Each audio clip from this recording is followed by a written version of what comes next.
احد کا میدان ہوا، آپ نے اپنے صحابہ کو ترتیب دیا، صحابہ کو آپ نے ترتیب دیا، اور آپ نے ایک ایسی گھاٹی جبل رمات پر جہاں سے آپ کو اندازہ تھا کہ دشمن ادھر سے حملہ کر سکتا ہے، آپ نے 50 صحابہ عبداللہ بن جبیر ان کے ساتھ متعین کر دیے ایک پہاڑ کے اوپر، فرمایا کہ تمہیں یہاں سے ہٹنا نہیں ہے 50 کو،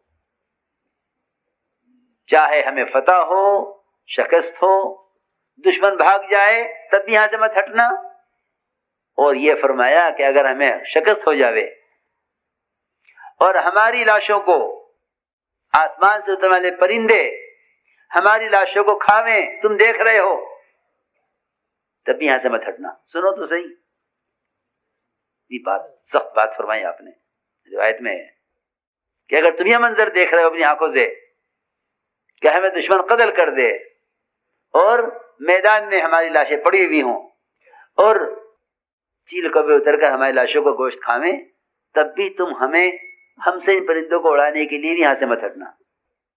سنو بات، اور اگر ہمیں فتح ہو جاوے، دشمن بھاگ جائے اور ہم سب مال غنیمت لوٹ رہے ہوں، تب بھی تم یہاں سے مت ہٹنا۔ لوگ کہتے ہیں ہاں ٹھیک ہے، اصول پہلے کے لیے تھا، اب تھوڑی ہے، اب تو معاملہ نمٹ گیا، میدان ختم ہو چکا، سب جا رہے ہیں، سارے مشرکین کو ہزیمت ہو گئی ہے اور مسلمان مال غنیمت لوٹ رہے ہیں، سب سارا مال لوٹ لیں گے، ہم رہ جائیں گے۔ ہاں، یہ نہیں کہ اصول پہلے کے لیے تھا، اب نہیں ہے۔ یہ اصول کی بات یہ ہے کہ جو کام جس وقت کے لیے دیا گیا ہے اس کو پورا کرو۔ یہ مت کہو کہ یہ حکم پہلے کے لیے تھا، اب نہیں ہے۔ صحابہ یہ کرتے تھے کہ اگلے حکم کا انتظار کرتے تھے، اس وقت تک اس حکم پہ، اس کام پر لگے رہتے تھے جب تک اگلا کام دیا جاوے۔ یہ نہیں اس کو درمیان میں چھوڑ دیں اپنی رائے سے، اپنی سوچ سے۔ سنو، چنانچہ اللہ کا حکم اور اللہ کی شان کہ مسلمانوں کو زبردست فتح ہوئی، مشرکین کو شکست ہوئی، اور یہ سب میدان چھوڑ کے بھاگے۔ بہت جلدی میدان ہاتھ میں آ گیا، صحابہ کرام اللہ کا فضل اور مال غنیمت کے لوٹنے میں لگے۔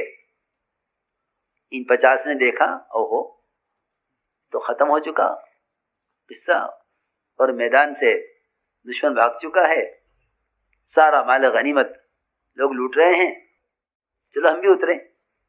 ان کے امیر صاحب نے کہا نہیں بھائی، تم 50 میں سے ایک بھی یہاں سے نہیں اترے گا، اللہ کے نبی کا یہ حکم ہے۔ انہوں نے کہا کہ بھائی یہ حکم تو پہلے کے لیے تھا، کہ بھائی میں کچھ نہیں جانتا، مجھے تو یہ حکم ملا ہے، لہذا کوئی یہاں سے نہیں ہلے گا۔ سنو، بڑے عجیب قصہ ہے۔ ان 50 میں سے 40 نے کہا کہ ہم تو نیچے اتریں گے، صرف 40 آدمی ہم نیچے اتریں گے۔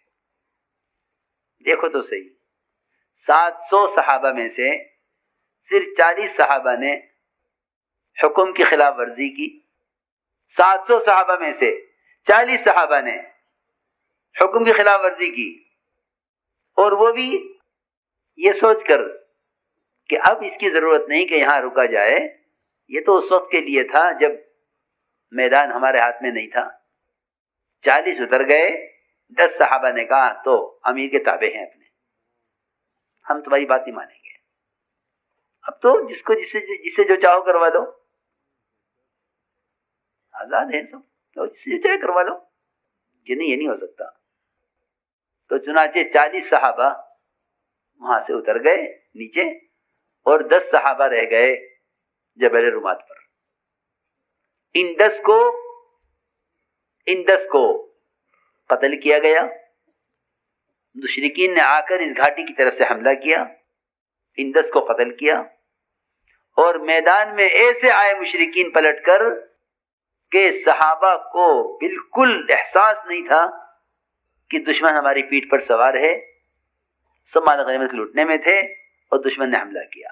ایسی گھمسان کی جنگ ہوئی کہ مسلمانوں نے مسلمانوں کو قتل کیا اس موقع پر۔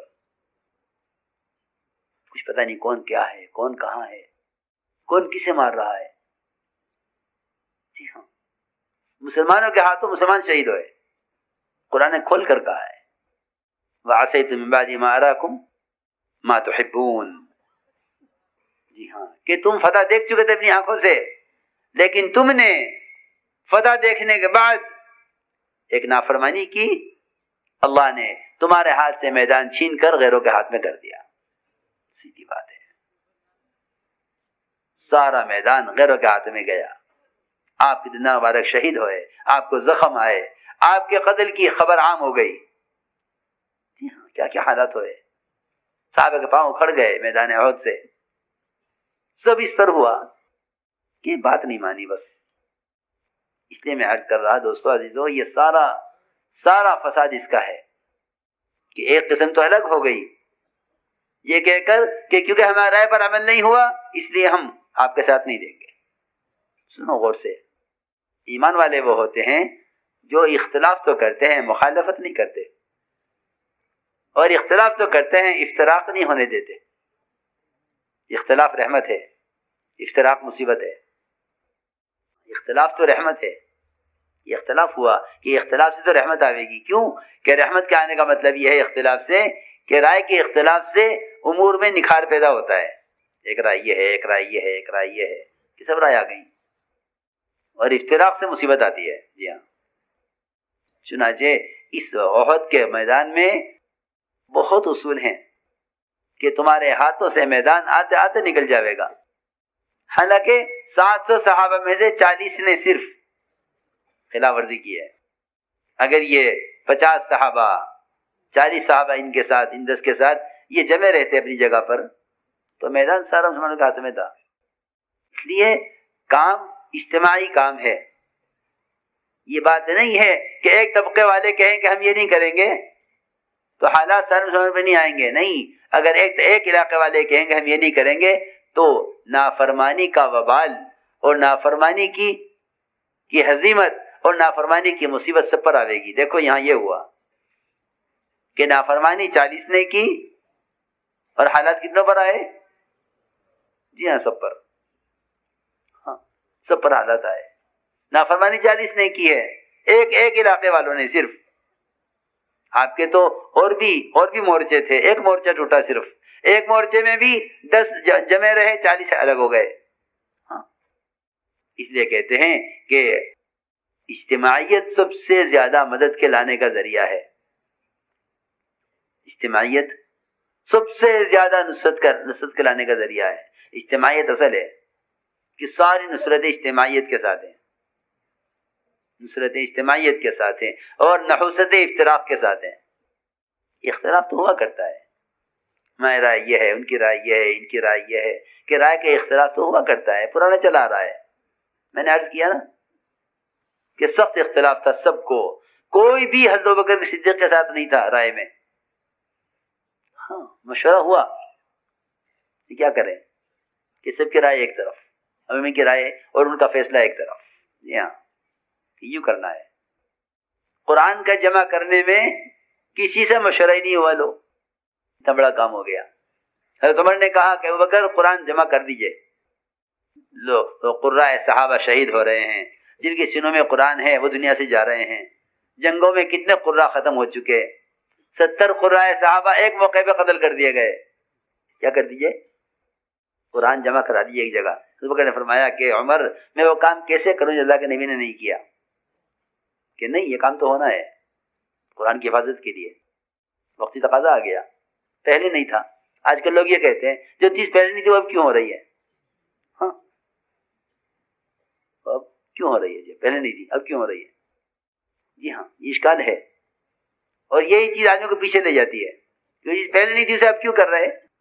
ایسا نہیں ہوتا. بے شمار چیزیں ہیں، بے شمار چیزیں. حضرت ابوبکر نے کی، اللہ کے نبی نے نہیں کی. حضرت عمر نے کی، ابوبکر نے نہیں کی. لوگوں نے یاد بھی دلایا حضرت ابوبکر نے ایسا کیا نہیں ہے. حضرت عمر نے فرمایا کہ ہاں ابوبکر نے ایسا نہیں کیا مگر مجھے ایسا کرنا ہے، مجھے ایسا کرنا ہے. آپ نے نہیں کیا، میں کہ مجھے ایسا کرنا ہے. سنو، ابوبکر رضی اللہ عنہ فرمایا عمر میں کیسے کام کروں جس کو اللہ کے رسول نے نہیں کیا؟ کہ نہیں مومنین یہ کام ہونا ہے. تو 3 آدمی تھے صرف، حضرت عمر رائے دینے والے، حضرت ابوبکر فیصلہ کرنے والے، اور حضرت زید قرآن لکھنے والے کاتب ہی تھے یہ 3 آدمی. حضرت عمر کی رائے، حضرت بکر کا فیصلہ، حضرت زید نے قرآن لکھ دیا. ایک مدینے میں ایسا نہیں ملے گا کوئی جو یہ کہ ہم یہ قرآن نہیں پڑھیں گے، ہمارے سے اس میں رائے نہیں لی گئی. جی ہاں ٹھیک ہے، مومنین نے ایک مصلحت سمجھی ہے، ایک ضرورت سمجھی ہے، کر دیا. جی ہاں، یہ تو نہیں کہ بھائی ہم تو ہماری رائے نہیں ہے یا ہم سے رائے لی نہیں گئی. ہاں سمجھتے تھے کہ ہر مسئلے میں سب سے رائے لینا بھی ضروری نہیں ہے. اس کی بھی سیرتیں بہت، اس میں کی بھی سیرتیں بہت مثالیں ہیں. ہاں کہ سب سے رائے نہیں لی گئی، کوئی بات نہیں کہ رائے ہمارا حق نہیں ہے، ہم سے ذمہ دار رائے لے تو رائے دے دو. یہ مت کو ہم سے رائے کیوں نہیں لی گئی، نہیں، ذمہ دار رائے مانگے رائے دے دو. یوں نہ کہو کہ ہم سے رائے نہیں لی گئی، رائے ہمارا حق نہیں ہے. رائے ہمارا حق نہیں ہے. لوگ رائے کو اپنا حق سمجھتے ہیں. نہیں، اپنا حق الیکشن میں ہو سکتا ہے کہ آدمی اپنی رائے دے کہ وزیر کون ہوگا، صدر کون ہوگا. جی ہاں، اس میں تو رائے رکھتے ہیں لوگ. جی ہاں، تبلیغ میں رائے دینا الیکشن نہیں ہے کہ ہم سے بھی رائے لو، ہم بھی جماعت میں ہیں. نہ، کہ تبلیغ میں تو رائے دینا ایسا ہے جیسا امام بھولنے والے امام کو لقمہ دینا. کہ کون لقمہ دے گا؟ کہ تو حافظ دے گا. کیوں بھائی، کون لقمہ دے گا؟ حافظ لقمہ دے گا. اور کہاں لقمہ دے گا؟ کہ لقمہ بھی نماز میں دے گا، باہر نکل کے لقمہ نہیں دے سکتا. یہ بھی ضروری بات ہے. جی ہاں، لوگ لقمہ دینا چاہتے ہیں، رائے دینا چاہتے ہیں، حالانکہ کام میں نہیں ہے. بہت سے لوگ ایسے ہی ملیں گے آپ کو. جی ہاں، جو تبلیغ میں رائے دیں گے حالانکہ وہ تبلیغ میں نہیں ہے. جی ہاں، کہ تم یوں کر لو، تم یوں کر لو، تم یوں کر لو، اور نہیں مانو گے تو کہیں گے دیکھو ہماری بات نہیں سن رہے. کہ ہاں، یہ تو اصولی بات ہے کہ امام کو لقمہ دینے کے لیے آپ اس نماز میں شریک ہوئیے. ایسا ہی ہے نا؟ اگر امام کو لقمہ دیا کہاں سے؟ نماز کے باہر سے، تو امام لے گا نہیں. جی ہاں، وہ کہتے کسی کی سنتے نہیں ہیں. ہاں، کسی کی نہیں سنتے. کہ بھائی سننے تو جب آپ ہماری نماز میں شریک ہوں، اصولی بات ہے. اگر آپ کو لقمہ لے لیا ہم نے، اگر آپ کو لقمہ ہم نے نماز کے باہر سے لے لیا تو سب کی نماز فاسد ہو جائے گی. جی ہاں، آپ کا مذہب ہے خارج صلاۃ کا لقمہ. گشت میں آؤ، تعلیم میں آؤ، خروج میں آؤ، قربانیوں میں آؤ، تقاضوں میں آؤ، رائے دو. ہاں، یہ کیا بات ہوئی کہ نہ رکوع میں، نہ سجدے میں، نہ قومے میں، نہ قاعدے میں، نہ نماز میں شریک نہیں، اور کیا دے رہے لقمہ. جی ہاں، امام اٹک گیا تو کیا دے دیا؟ لقمہ دے دیا نماز کے باہر سے. یہ سب کی نماز فاسد ہو جائے گی. یہ تو اصولی بات ہے کہ نہ رکوع میں، نہ سجدے میں، نہ قومے میں، نہ قاعدے میں، نہ نماز میں شریک نہیں، اور کیا دے رہے لقمہ. جی ہاں، امام اٹک گیا تو کیا دے دیا؟ لقمہ دے دیا نماز کے باہر سے. یہ سب کی نماز فاسد ہو جائے گی. یہ تو اصولی بات ہے.